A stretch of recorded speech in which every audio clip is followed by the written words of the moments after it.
गीता का 29वां उपदेश है कि आपके सारे दुखों का कारण किसी को अपना मानना है। आप कभी गौर करना, आपकी जिंदगी के सारे दुख, सारी तकलीफें, सारी चिंताएं वहीं से आते हैं जहां आपका अपमान होता है कि ये मेरा है, ये मेरा अपना है। यहीं से आपकी जिंदगी में दुख का आना शुरू हो जाता है। इसे एक छोटी सी कहानी से समझते हैं।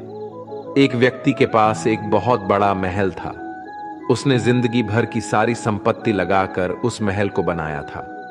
आसपास के शहरों के कई लोग उसके महल को देखने आते थे।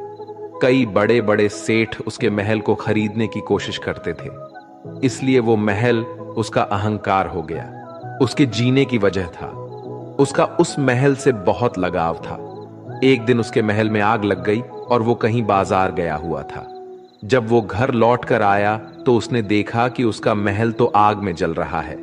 अपने घर को आग में जलता हुआ देखकर उसे इतना दुख हुआ।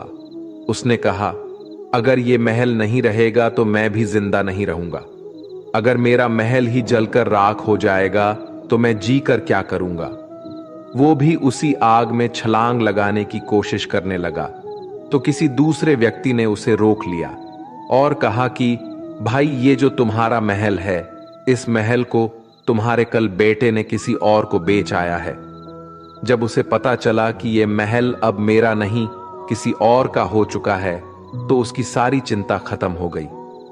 जैसे और लोग उस जलते हुए महल को देखकर तमाशा देख रहे थे, वैसे ये भी खड़ा हो गया।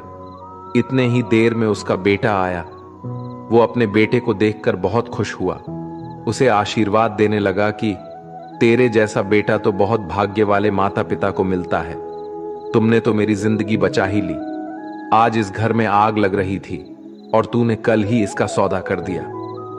वो अपने पिताजी से कहने लगा कि पिताजी, इस महल के सौदे के लिए बात तो करने गया था पर सौदा कभी पक्का हुआ ही नहीं है। जब उसके पिता ने यह सुना कि अभी इस महल का सौदा हुआ ही नहीं है तो वो दोबारा से फूट फूट कर रोने लगा और अपनी छाती पीटने लगा। महल वही है, इंसान वही है, लेकिन जब महल मेरा है तब वो दुख भी देता है, खुशी भी देता है। लेकिन जब वो मेरा नहीं है, उससे मेरा कोई रिश्ता नहीं है, तो सारे दुख खत्म हो जाते हैं। ऐसे ही जिंदगी में जब किसी जगह, किसी इंसान को, किसी रिश्ते को, किसी काम को हम अपना मान लेते हैं, मेरा मान लेते हैं, वो वहीं से सारे दुखों की शुरुआत होती है, वहीं से हर तकलीफ की शुरुआत होती है। तो श्रीमद् भगवद गीता का ये 29वां उपदेश यही कहता है कि आप जैसे ही किसी को अपनी जिंदगी जीने की वजह मान लेते हो, इसके बिना तो मैं जी ही नहीं सकता, तो फिर वो चीज, वो इंसान, वो काम आपको बहुत दुख देता है।